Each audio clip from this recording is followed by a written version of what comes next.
குழந்தைக்கு பால் கிடைக்கவில்லை என்றால் நிறைய பால் பவுடர்கள் புழக்கத்திலும் இருந்தன. ஆனால் இப்போதோ நிலைமை வேறு.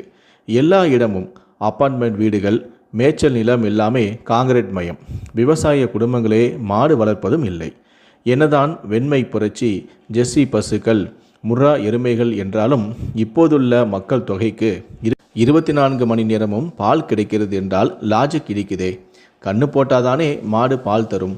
இவ்வளவு கண்ணு இருந்தால் மாடு எண்ணிக்கை எங்கேயோ போயிருக்குமே, எப்படிங்க இவ்வளவு பால் கிடைக்குது என்று கேட்டேன். தம்பி, நீங்கள் எந்த உலகத்தில் இருக்கீங்க? எல்லாமே இப்போது 20, 50, 30% தான். அப்படின்னா என்னங்க, ஒன்றுமே புரியலையே. அதாவது தம்பி, 20% தான் மாட்டுப்பால், 50% சோயா பால், மிச்சம் தண்ணி தான். நம்ம ஊரில் கூட சோயா பால் ஃபேக்ட்ரி இருக்குதே, தெரியாதா உங்களுக்கு?